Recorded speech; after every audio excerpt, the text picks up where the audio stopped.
that purple versus gray, the sequence of returns risk, the risk of getting lower returns early in retirement. Essentially, you should put your money in three different buckets: bucket 1, 2, and 3. Bucket 1 is a conservative allocation intended for regular income. Think about 12 to 24 months worth of living expenses. So if you need to pull $25,000 a year out of your investments, you should have $50,000 sitting in bucket 1. Safe, conservative, getting a low rate of return, but it's safe. Bucket 2 is a moderate allocation. It's intended to refill bucket 1 as you spend bucket 1, right? So it's paying interest and dividends that flow into bucket 1. And then bucket 3 is a more growth-oriented allocation. It's invested for long term. It's money you're not going to use for 7+ years. So this bucket's going to fluctuate over time, but over time it's going to outpace inflation. It's going to be your growth factor. So Jason will go over an example here. So bucket 1 is 12 to 24 months, bucket 2 is under 7, up to 2. That middle. We say like 2 to 7 years worth of income need. Yeah. Now here's a great example here. So this person has a $2.5 million investment portfolio. It's in IRAs, 401ks, it's $2.5 million total. Excuse me. They need income of $120,000 a year. Social Security is $50,000 a year. So the portfolio, they need to take out $70,000 a year out of the portfolio every year. Whether the stock market is up or down, whether interest rates are higher or lower, they need to take out $70,000 to have a good retirement. So in this case here, they're going to take the 1 to 2 years of income of $140,000. They're going to invest it for safety and liquidity, CDs, money markets, etc. Bucket number 2, 3 to 7 years, they're going to put about $350,000 in that bucket. The goal here is safety, but more important, the goal is to put money into bucket number 1.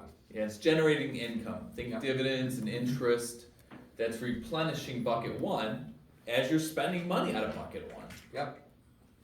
Bucket number 3 is that 7 years plus.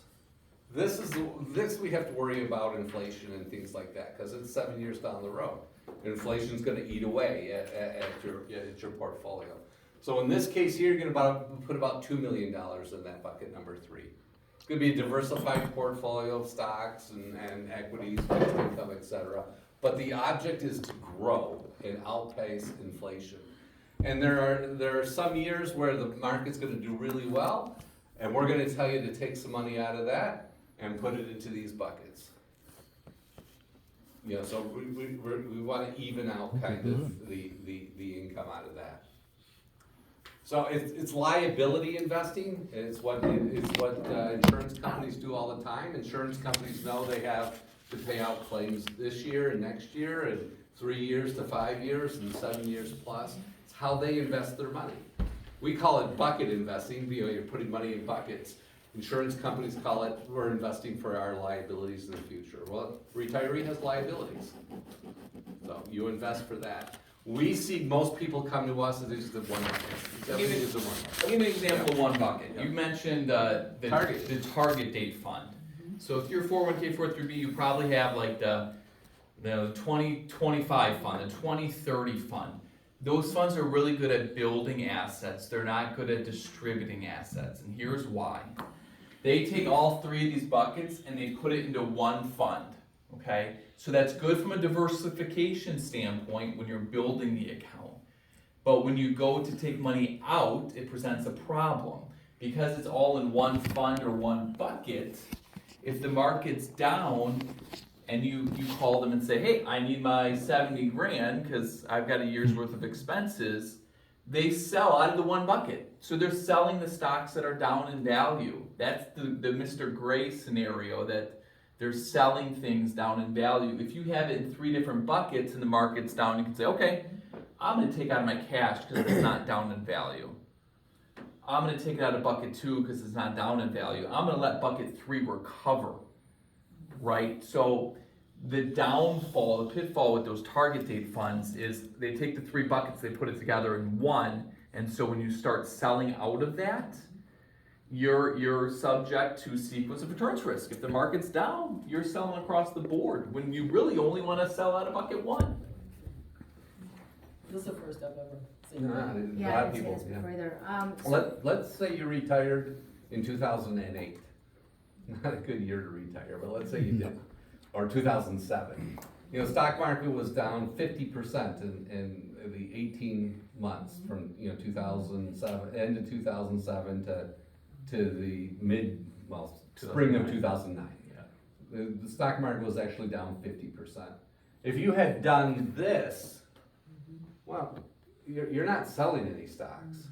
And a few years later, 18 months after the market hit its low, market was making new highs again. You were fine. So is the goal to keep the same amount in bucket two and just It try depends, to, it depends on a lot of different things. One is like, how much income are we able to generate from this? Also, a lot of what we put in bucket two is determined by how much income we need to generate to replace bucket one. Yep. Right, so if yields are high, we can put less money here. Like right now yields are pretty high, money market's paying 4.25%, right? So maybe we have less money here than traditionally because we're getting such a good income out of it. But to Jay's point, sometimes bucket three gets out of whack, like sometimes stocks are overvalued. They've had a really good run, right? And so you can trim some of those and add it to bucket one and two.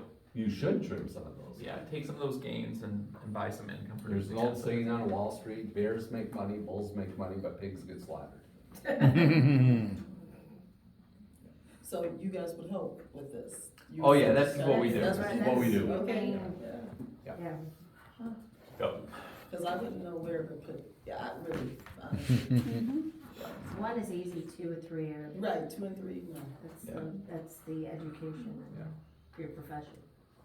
Any other questions? All right, Okay, let's take a let's- break. Yeah. 5 minutes, 5 minutes only.